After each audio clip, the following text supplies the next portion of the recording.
खबर मध्य प्रदेश से, जहां माता वैष्णो देवी की 21वीं बार साइकिल यात्रा करने वाले पहले साइकिल यात्री अशोक कुशवाहा।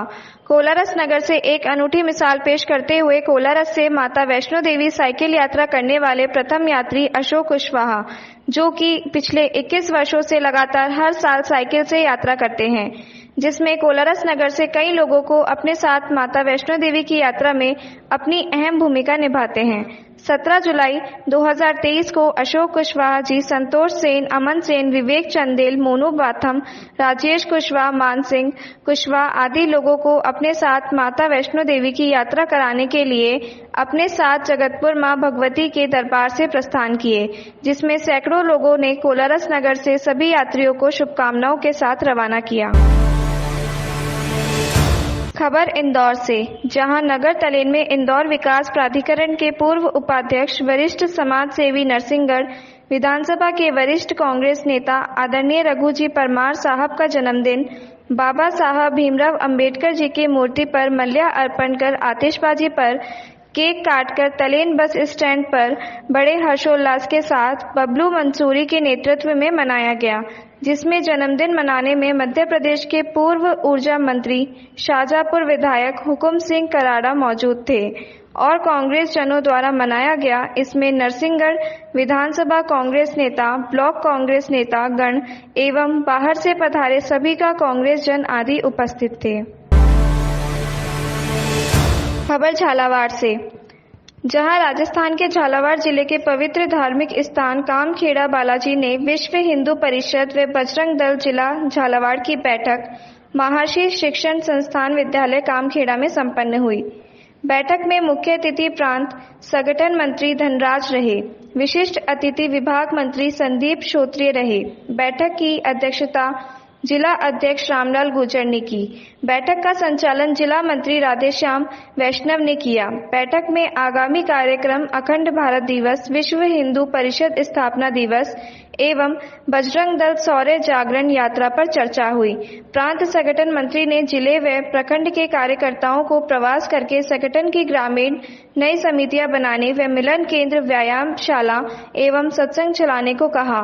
आगामी साल विश्व हिंदू परिषद का सृष्टि पूर्ति वर्ष के रूप में मनाएंगे, जिसमें संपूर्ण विश्व में कार्यक्रम होंगे। बैठक में जिला संयोजक कालूलाल मीणा, समरसता प्रमुख प्रेम नारायण तेलुगु नायक, उपाध्यक्ष राधा किशन, मठ मंदिर प्रमुख मोहन सिंह राठौड़, गौरक्षा प्रमुख राकेश यादव, सुरक्षा प्रमुख भूरालाल सेमली कला, सत्संग प्रमुख कहीराम लोधा, सचिन कश्यप, अनुज दत्त के जिले के 7 प्रखंडों के अकलेरा मनोहर, थाना बकानी, खानपुर, झाला पटना एवं झालावाड़ के कार्यकर्ता उपस्थित रहे। खबर उत्तर प्रदेश से, जहां ग्राम प्रधान की कार्यशैली से त्रस्त ग्रामीणों ने मीडिया से रूबरू होकर तहसील दिवस अधिकारी से न्याय की लगाई गुहार। बताते चले मामला ग्राम बड़ेरा खुर्द विकास खंड जैतपुर जनपद महोबा उत्तर प्रदेश का है। इस ग्राम के महिला पुरुष ग्रामीणों तहसील दिवस में जाकर अपना दुखड़ा सुनाया व ग्राम प्रधान कीरत राजसेन की कार्यशैली को अवगत कराया तथा गांव में कई अनियमितताओं के बोलबाला का आरोप लगाते हुए बताया कि ग्राम प्रधान गांव की सामाजिक व्यवस्था खराब कर रहा है। जब इन ग्रामीणों को तहसील दिवस अधिकारी द्वारा ठोस आश्वासन न मिलने के कारण असंतुष्ट महिलाओं पुरुषों ने मीडिया कर्मियों को आग्रह का गांव आने को कहा। आग्रह पर पहुंचे मीडिया कर्मियों ने गांव की हकीकत जानने का प्रयास किया, जिसमें प्रथम गौशाला बहुत ही बुरी बदहाल अवस्था में पाई गई। गौवंश के लिए भी भूसा भी नहीं पाया गया। जगह जगह हैंडपंप खराब पाए गए। गांव में गंदगी एवं कीचड़ का अंबार मिला। ग्रामीणों से रूबरू होने पर प्रधान के दबंग होने के भी प्रमाण मिले। कई गरीब परिवार जो घरों में पन्नी डालकर इस भरी बरसात में जीवन यापन करते हुए देखे गए, जिन्हें वर्तमान सरकार से ऐसी परिस्थिति में आवासीय सुविधा मिलनी चाहिए थी। एक तरफ उत्तर प्रदेश के मुखिया आदित्यनाथ योगी स्वच्छ मिशन अभियान के तहत एवं गोवंश को बचाने के लिए एड़ी चोटी का जोड़ लगा रही है, वहीं ऐसे लापरवाह प्रधान उनके सपनों को चकनाचूर कर रहे हैं। क्या प्रशासन ऐसे प्रधानों पर कार्यवाही करेगा? यह तो आने वाला वक्त ही तय करेगा। आइए दिखाते हैं यह पूरी रिपोर्ट। देखें ग्रामीणों का क्या कहना है। इस गांव की गौशाला के विषय में भी एक नजर डालें, जहां खाने के लिए भूसा व पीने के लिए पानी भी नहीं। का शुभ नाम? सर मेरा नाम शिवराम नामदेव है जी। ये कौन सा गांव है? ग्राम बड़ेरा खुर्द आनंदपुरा। आज कुछ महोदय, आज कुछ आपके ग्रामीण लोग गए थे आपके गांव के, कम से कम 20-25 महिलाएं थी, 10-12 व्यक्ति थे, तहसील दिवस में गए थे। ये जो घूरों को लेकर के विवाद हो रहा है गांव में, क्या है प्रकरण? थोड़ा तो सर यही जमीन है क्या? जी जी, यही गरीब लोगों की जमीन है और रईसों की नहीं है। जो ग्राम उन्हीं के घूरों में बनना चाहिए। जो जहाँ जमीन पड़ती है वहाँ क्यों नहीं बनना चाहिए जो बनने लायक है? नहीं तो आपका कहना ये है कि गलत हो रहा है? गलत तो हो रहा है। कहाँ डालें घूरे? बकरी में डालेंगे क्या घूरे? गाँव आज की कितने गौशाले हो गए। क्या नाम है माता जी? क्या कहना चाहती हैं? तो हम तो कहती भाई हमें यहाँ एक टन से सारा तुम जाओ तो कहाँ जाए जाने? जहाँ ग्राम समाज है वहाँ क्यों नहीं जाए? प्रधान जी क्या कहते हैं इस प्रकरण को लेकर? प्रधान जी तो काट के दाई भोसड़ी के बने थे तई बने थोड़ा जूता खले आए हुए तो कहते हुए डंडा खले काल महला यहाँ से वर्तन का डंडा खले। तो प्रधान जी की कार्यशैली से आप खुश नहीं हैं? उनकी कार्यशैली इतनी अच्छी है कि 2-4 हमीरपुर महोबा जिला में भी नहीं है। तो क्या चाहते हैं, ऐसा प्रधान रहना चाहिए गांव में? गांव में ऐसा प्रधान रहना चाहिए। क्यों माता जी, ऐसा प्रधान होना चाहिए गांव में कि नहीं होना? ऐसा प्रधान चाहिए कि जो गरीब को भगा दे। ठीक है, आज जाते भैया, हम आज जाते 2-4 साल से हम भाग जाते। जब गाँव भगो ये जमीन ग्राम तो समाज की, वो जमीन ग्राम समाज की नहीं है। तो पेड़ा तो कहते भैया क्या मांग है आपकी? हम गए तो हमें तो ऐसा ही करने अपने। हाँ, ये जो अभी का नाम करके आपके ग्रामीण गए थे आपके गांव के, कुछ प्रकरण था घूरों को लेकर के, क्या मामला है? कुछ प्रकाश डालेंगे? कोई यहाँ कचरा पड़ा है नल पे, देखिए आप। जी जी, नल पे कचरा देखो। पहले इसका पानी कोई मोपी में डालेगा क्या ना डालेगा? इसका तो क्या मरेगा आदमी, बच्चा भी मर जाएंगे इसके। जी, क्या कहना पानी पिएगा? जब से घूरे रहे भैया 2 साल नहीं, रात में टट्टी हो रही है तो सभी लोग टट्टी होते कचरा फेंकते हैं तो जानी गेलते हैं कि है सो जनरल। सफाई अभियान के तहत मुख्यमंत्री जी इतना रुपए खर्च कर रहे हैं, तो क्या सफाई कब से नहीं हुई? बीमार पड़े सामने। सफाई कब से नहीं हुई? नाम है आपका? क्या नाम है? 4 साल से घूर नहीं हटाते हैं। कौन सा गाँव है? में आते हैं। तो ये कितने दिनों से सफाई नहीं हुई है? लगभग प्रधान जी कहते हैं तो सफाई करने नहीं देते ना लोग। कोई दिन नहीं होगी है थोड़ी। प्रधान जी कहते हैं तो सफाई करने। ये क्या बना हुआ है? गौशाला। कौन से गांव की? बड़ेरा खुर्द। तो इस गौशाला में जानवर कैसे रहते होंगे? मरते हैं, मरते हैं? 2-2 दिन ठज्जा मारते दिन है। 2-2 ठैया मरते हैं एक दिन में? एक दिन में। इसके लिए आपने किसी को बताया? आप कौन है, चरवाहा हैं? हाँ, चरवाहा है। तो आपने प्रधान जी को, सचिव को, किसी को बताया? हाँ, वो बताया प्रधान जी को। क्या करती हैं वो? फेंकवाती है। फेंकवाती हैं? मर जाए फिर, लेकिन यहाँ की व्यवस्था नहीं दिखवाती? व्यवस्था कुछ नहीं है। भूसा है? भूसा कुछ नहीं है। भूसा भी नहीं है? बिल्कुल नहीं। कब से नहीं है भूसा? भूसा पूरे सीजन कड़का भूसा नहीं। लगभग कितने जानवर होंगे? लगभग होंगे 80-90 में। 80-90 कैसे बनते होंगे इसमें महोदय? तो कैसे बैठे जाते हैं? घसे बैठे रहते हैं, ऐसी गंदगी में बैठेंगे तो क्या बीमार नहीं होंगे? भाषा की फोटो खींच रही है। क्या नाम है महोदय? बाल किशन जी, ये गौशाला कैसे चलती है? बहुत मुसीबत में है वो हैं? बहुत मुसीबत है। बीमार होते होंगे तो कहाँ डॉक्टर आता है? कोई देखने? डॉक्टर कोई डॉक्टर नहीं आता है। क्या कहना चाहोगे महोदय? क्या नाम है आपका? संतोष जी, गौशाला कैसे चलती है ये आपकी आनंदपुरा बड़ेरा खुर्द की? रहते नहीं यहाँ पे। कहाँ रहते हैं? आपका शुभ नाम? बाहर के आदमी हैं। देख लीजिए आप भी, देखो कचरा ऐसे में तो कोई समझ लो कोई रह नहीं सकता है। दिखाएं कैमरामैन, दिखाएं जरा वहाँ की पोजीशन और पानी के लिए क्या व्यवस्था है? कुछ भी नहीं है पानी के लिए व्यवस्था। पानी भी नहीं है? कहाँ ऐसा? देखो आप भी आपकी नजर में तो खुद क्या होना चाहिए आपकी नजर में? बढ़िया होना चाहिए। जैसे आदमी रहते ऐसे तो जानवर रहना चाहिए, क्योंकि मुँह बोलते हैं। भैया जी, आदित्यनाथ योगी जी गौवंश को बचाने के लिए एड़ी चोटी का जोर लगाए हुए हैं और यहाँ गौशाला ये बड़ेरा खुद है। क्या कहना चाहोगे? कहना चाहेंगे कि प्रतिदिन तो जानवर मरते हैं और जानवर मर जाते हैं तो प्रधान को फोन लगाते हैं ये चरवाहा, तो फोन लगा के बोल देता है ट्रैक्टर से जानवर फेंकवा देते हैं इधर उधर और कहते हैं रहने दो बस। और कोई 3 साल से तो भूसा का नाम ही नहीं है। वो अगर कोई शिकायत करता है एक आध दिन तो एक आध दिन 2-4 दिन भूसा डल जाता है वो भी, और 2-4 दिन डल गया और सब चमा गए तो खैजों को भूसे की कोई जरूरत में यहाँ पे वो नहीं है ही नहीं है व्यवस्था।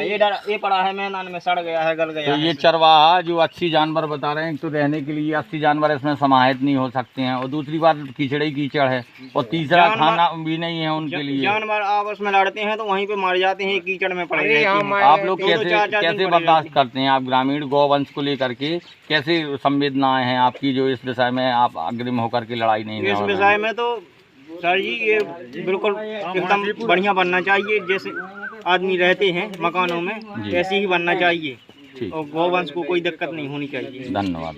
आपका जी मनमोहन जी, अभी ग्रामीणों द्वारा अवगत कराया है इस गांव के आप सचिव हैं। कौन सा गांव है ये? जी मैं मतलब पंचायत सहायक के पद पर हूँ जी, ग्राम पंचायत बड़ेरा खुद पंचायत से हूँ जी। इस गांव में कई अनियमितताएं पाई गई हैं, गौशाला के प्रति भी बहुत ज़्यादा संवेदनशीलता देखने को मिली है, हैंडपंप भी खराब है, कुछ ग्रामीण लोगों का घूरे को लेकर के विवाद हो रहा है। क्या कहना चाहेंगे इस प्रकरण को लेकर के? अब जो जी नल वाली बात है तो सेक्रेटरी साहब से बात हुई थी, अभी उनका ट्रांसफर हो गया है तो देखो नए सेक्रेटरी साहब आएंगे तो डोंगर बनेंगे। इसके बाद जो भी गौशाला के विषय में क्या कहना है कि भूसा मौजूद नहीं है और वहाँ कीचड़ फैला हुआ है? बात जो है कि भूसा घर नहीं है, फिर दूसरी बात वहाँ इंटरलॉक के लिए अभी पेमेंट नहीं हुआ है शायद। पेमेंट के लिए क्या आप पेमेंट देते हैं कि अधिकारी?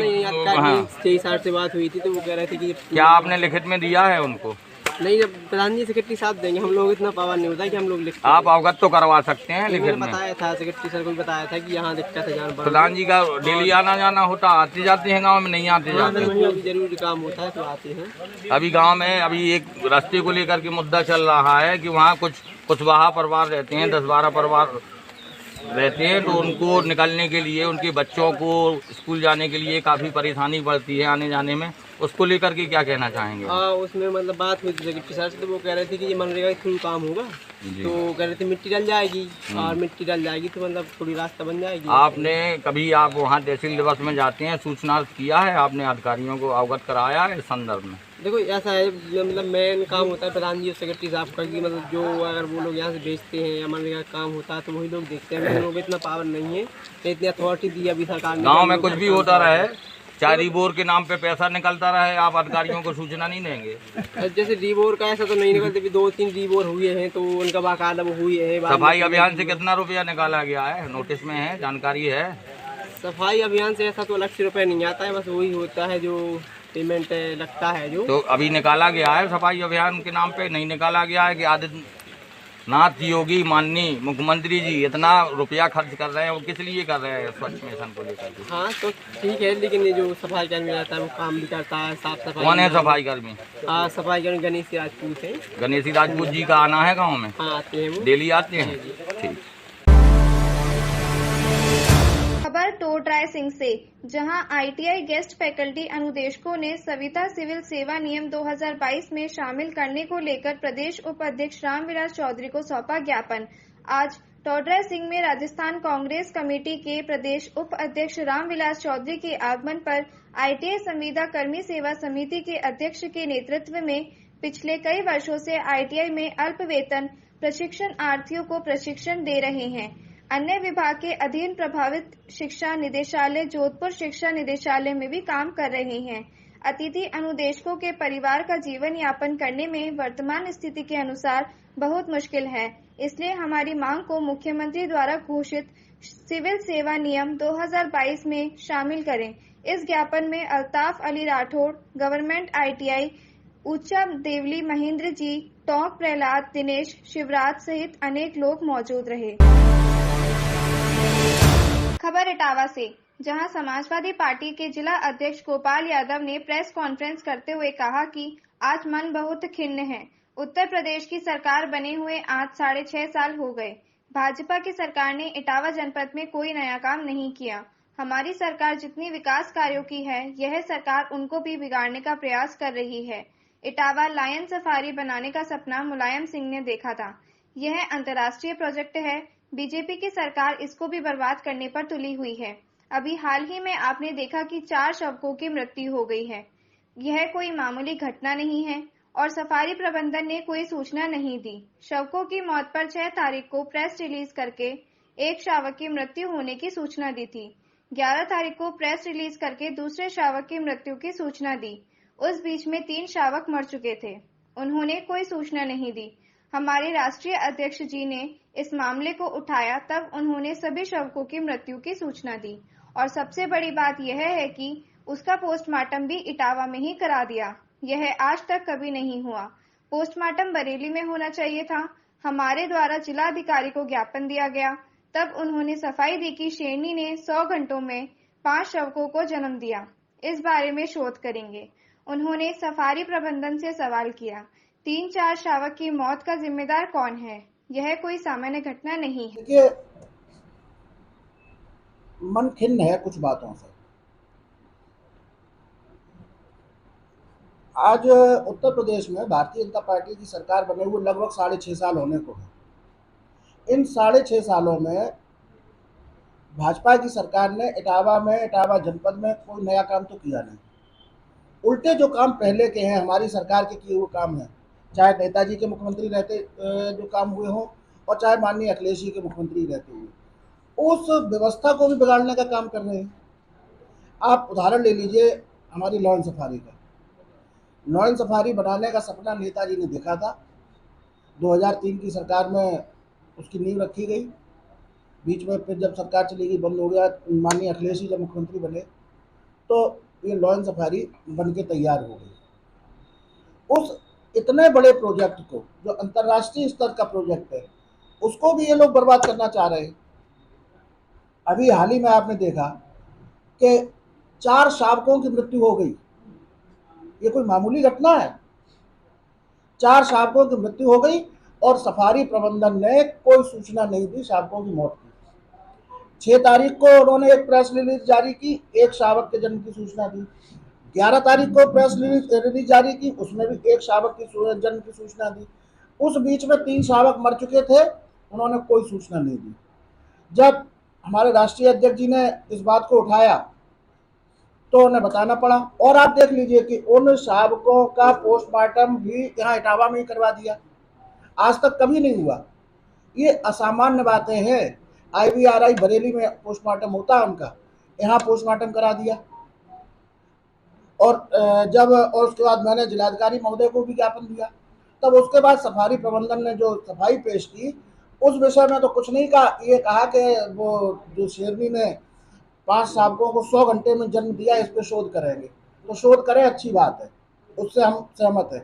लेकिन जो 4 शावकों की मृत्यु हुई, इसके पीछे कौन जिम्मेदार है, किसकी लापरवाही है, ये कौन जांच करेगा? ये जिम्मेदारी और जवाबदेही किसकी तय होगी? ये करना पड़ेगा इन्हें। ये कोई सामान्य घटना नहीं है। अगर आज ये 4 शावक हमारे जीवित होते तो आज हमारी सफारी और फल फूल रही होती। आप क्या समझ रहे हैं? ये कोई लोग समझते नहीं, ये छोटा मोटा प्रोजेक्ट है। आप बगल में आगरा में ताजमहल है, पर्यटन स्थल ही तो है। 5 लाख परिवार पल रहे हैं ताजमहल से।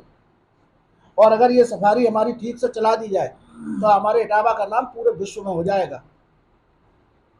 ये हर इटावा वासी को मैं मांग करता हूँ, हर इटावा वासी को दलगत चीजों से ऊपर उठ के इस सफारी के संरक्षण के लिए आवाज उठानी चाहिए।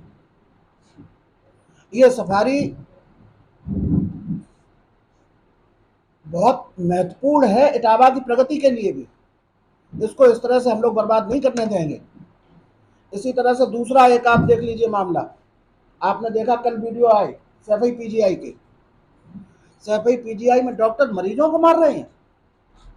ये मामूली बात है? इससे ज्यादा खराब बात क्या हो सकती है? एक नहीं 2 वीडियो आए, दोनों अलग अलग डॉक्टर मरीजों को थप्पड़ मार रहे हैं। इन पर कौन कार्रवाई करेगा? इसमें जवाबदेही कौन तय करेगा? सरकार का काम होता है नया इंफ्रास्ट्रक्चर बनाना। इतना बड़ा आप सभी PGI को भी क्या समझ रहे हैं? कम से कम 10 जनपदों के लोग वहाँ इलाज कराने आते हैं, मध्य प्रदेश तक के लोग इलाज कराने आते हैं। उस इतने बड़े संस्थान को बर्बाद किए दे रहे। आज आप चले जाइए सफाई में, पहले की अपेक्षा ओपीडी की संख्या में बहुत गिरावट आई है। ओपीडी जो पहले होती थी अब बहुत गिरावट आई है। और दवाइयाँ नहीं है, एक साधारण पैरासीटामोल भी नहीं मिलेगी अंदर, वो भी बाहर लेने जाना पड़ेगा। जांचें नहीं हो रही लोगों की, एक रेडियोलॉजिस्ट नहीं है इतने बड़े संस्थान में। तो ये कौन तय करेगा? ये विनाश करने वाली सरकार है। बैठे चेयरमैन साहब हमारे, अभी चेयरमैन साहब इनको अभी 1.5 महीना हुआ है, इन्होंने ऐसे ऐसे काम कर दिए।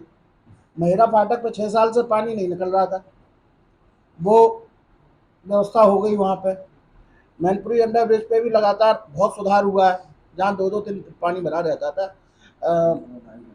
अब 1-1.5 घंटा 2 घंटे में पानी निकल जाता है। और व्यवस्थाएं हो जाएंगी और हो जाएगा। इनके कामों में भी रुकावट कर रहे हैं। भाई ये कोई अपने घर का काम थोड़ी कर रहे हैं, ये तो नगर के विकास के लिए काम कर रहे हैं। तो इसलिए हमने कहा कि हमारा मन खिन्न है। सरकार का काम होता है विकास के काम करना, न कि विकास की योजनाएं रोकना। आप सफारी इतना बड़ा प्रोजेक्ट, इसको बिल्कुल आप खराब कर दे रहे हो।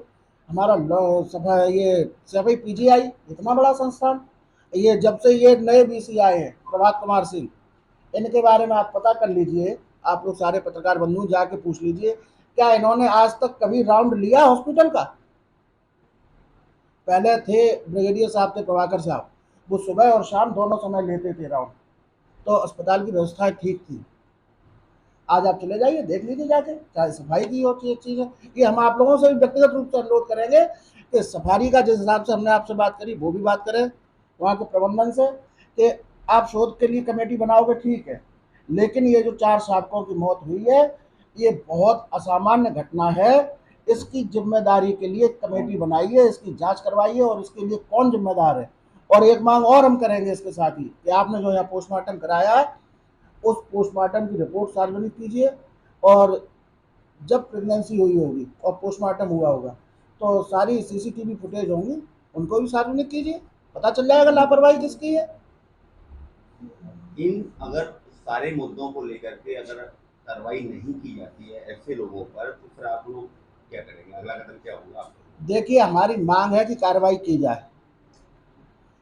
हम लोग अपनी बात कहेंगे, रखेंगे, माननीय जिलाधिकारी महोदय से कहेंगे, शासन तक पहुंचाएंगे। और अगर पानी सर से ऊपर उठ गया तो लोकतंत्र ने हमें जो अधिकार दिए हैं, हम अपने उन अधिकारों का इस्तेमाल करते हुए विरोध करना पड़ेगा, प्रदर्शन करना पड़ेगा, जो करना पड़ेगा वो करें। आम जनमानस एक डॉक्टर को भगवान का रूप देता है, और वही डॉक्टर एक हैवान बन करके मरीजों के साथ में इस तरीके से दुर्व्यवहार कर रहा है। यही तो मैं कह रहा हूँ, सारे डॉक्टर्स ऐसे नहीं होते। डॉक्टर वास्तव में भगवान होते हैं, डॉक्टर जीवन दान देते हैं, लेकिन उनमें से 1-2 लोग इस तरह से निकल आते हैं। आप ये जो वीडियो आए ये अपने आप में बहुत खराब है, बहुत खराब है। इनकी जांच करके ऐसे लोगों को सजा दी जानी चाहिए। बाकी डॉक्टर तो वास्तव में भगवान होते ही, उनका पेशा है, जो जीवन दान देता है वही भगवान है। लेकिन जो उन डॉक्टर से भी मैं ये अनुरोध करूंगा कि अपने बीच में से इस तरह के लोगों को चिन्हित करें और उन पर कार्रवाई करवाने के लिए मैं डॉक्टर से भी मांग करूंगा कि ऐसे डॉक्टर्स पर कार्रवाई करवाने के लिए खुद भी मांग करें। खबर राजस्थान के करणपुर से, जहां सोशल मीडिया के माध्यम से 1,28,351 रुपए की आर्थिक सहायता राशि एकत्रित कर पीड़ित परिवार को सौंपी गई।